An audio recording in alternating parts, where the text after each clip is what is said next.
Beating the heat this week will at least feel like a normal summer challenge, with upstate New York so far avoiding the wildfire smoke that dominated the air last year.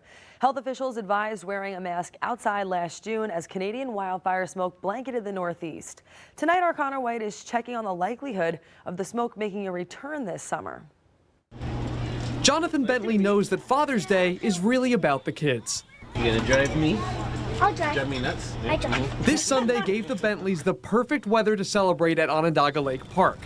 The blue skies a welcome difference from certain stretches of last summer, as smoke filled the air, turning central New York orange and gray. I remember it being really almost apocalyptic, if you will. You know, it was very kind of scary. Didn't know what was going on. Eventually, everyone learned that what we could taste, smell, and see in the sky was smoke coming from wildfires north of us in Quebec. I've never seen anything like that in upstate New York before. Professor Richard Shaker is an expert on all things heat at the SUNY College of Environmental Science and Forestry. He says last summer's extremes were unique. Canada was experiencing one of the most severe wildfire seasons it's ever had, with fires covering an area the size of North Dakota.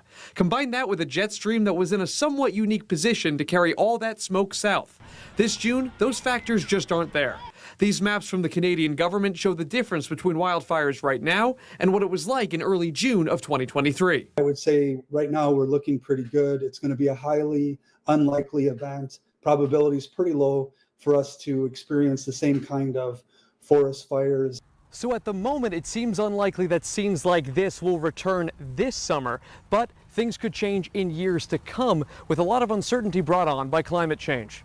Climate change is set to make drought conditions worse and make that north to south jet stream more difficult to track as polar ice melts. The conditions are ripe to have more wildfires.